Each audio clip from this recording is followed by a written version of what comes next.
Welcome. Happy holidays. This is Cooking with Joe and Pat. Today we are going to do some mini appetizers.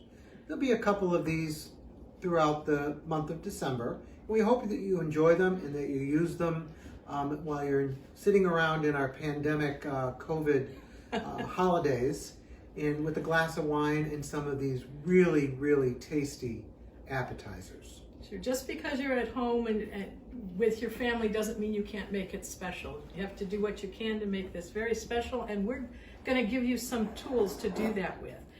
I want to remind you that we're doing this in conjunction with Hillcrest YMCA. Hope you will check us out. We have a bunch coming up, and we're starting today with something that takes a little time to marinate. That's why we're starting with it. It's a marinated feta cheese or a manchego cheese. We're using feta today, and we'll talk about why. We're going to start with, we don't want the crumbles, we want that block of cheese, right, Joe? Right. And it does come in some brine. Manchego and feta both are fairly firm, and they have a nice salty brine to it. We're going to make a little dressing, a marinade for it.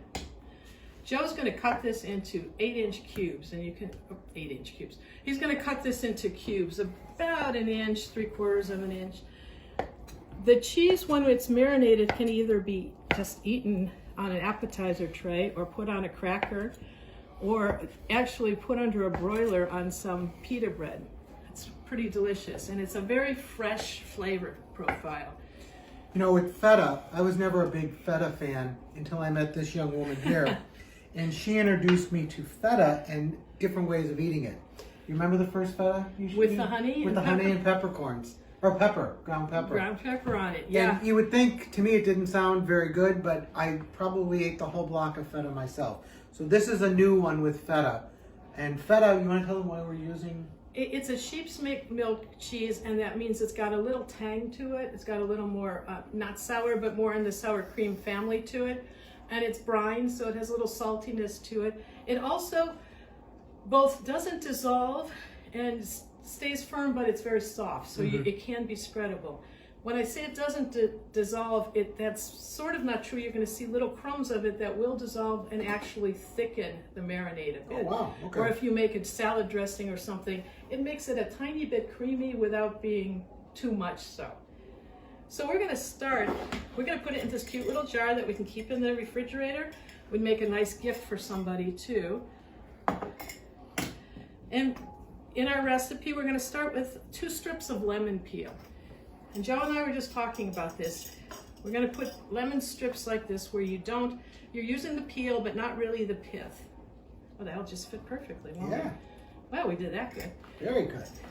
So you probably don't realize this, but you probably have a stripper at home for citrus. On almost every one of your peelers, you're going to see that little point. See right in there? And I looked at every one I have, and I have about 6 of these, and every one of them had something like that on it. And you just saw it. I just saw, yeah, I had one, mine has one too. And the idea is it goes under the peel and just peels up a strip like that. This is really good too if you like to make drinks. I'm going to put it. If you like to put a curl of lemon or lime in your what, vodka martini or something. Anything with alcohol. So we're just going to put a good. couple peels in that.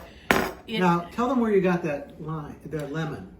This is all pretty homegrown today. This is from my lemon tree. I still have one more lemon on it, and it's beautiful. I know, the scents are great. We're going to use some rosemary that came from my rosemary bush, and some bay laurel that came from my bay bush. So, my bay tree. How much of this do you want to use? Well, I thought we would keep a little bit for the decoration on the top and strip off the rest of it. We're going to put 1 bay leaf in there. Fresh bay is just amazing. We're just tucking this in. You could make this as big or as little as you want. And we're going to cut this lemon in half and put the juice in as well. So we'll chop this up to break the leaves and release the oils. Just like we did with the hummus recipe, the white bean recipe. When you chop up, it's rosemary is a hard leaf. So when you chop it up, you're releasing the oils, and that releases the flavor. That's a good chop, would you say, Pat? I think that's a very good job. So I've juiced 1 lemon in there. We put some, the lemon peel, bay leaf. We're gonna put some peppercorns, not pepper, because we don't actually want little flakes of pepper all over this. But what we do want is maybe about that many peppercorns. When you're doing stock or anything, it's nice to use this. You'll get the peppery flavor with, and actually it looks sort of cool. Always. It's always good to look cool. Always look, I mean, come on. I mean, don't I look cool today? That's right. We've dressed for you. And we're going to put like a half a cup of olive oil in there as well. Now, while Joe's doing that, let me just say, you could use thyme if you don't have rosemary. That would be delicious. If you don't have a lemon, you could even use sherry vinegar. That would be pretty nice too. You probably don't want to use a balsamic or something that turns it red unless you use a white balsamic. But you can play with this recipe. If you have different herbs that you like, different flavor profiles, go ahead and do it. And that is actually all you have to do with it. We're going to put the lid on. This jar is nice because it's very airtight, and we're going to give it a little shake. If you don't have an airtight jar, you might want to mix the marinade separately and then put it in. And we're going to put this in the refrigerator. Doesn't it look delicious already? Already, yeah. Yeah. We're going to put this in the refrigerator and let it marinate. How long do you let it marinate? You want to go at least 2 days. To be honest, Joe, we could eat this right now and it would probably taste good. But at least 2 days we'll let the marinade soak into the feta and a little feta soak into the marinade. It can go a couple weeks, to be honest. So you can make this now and serve it on New Year's Eve if you wanted to. Right, and it's just going to be better because the flavors will marry and get into each other and be really good.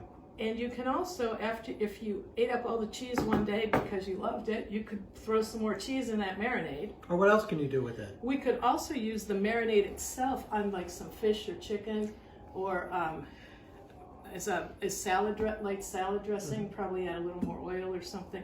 It's just really tasty.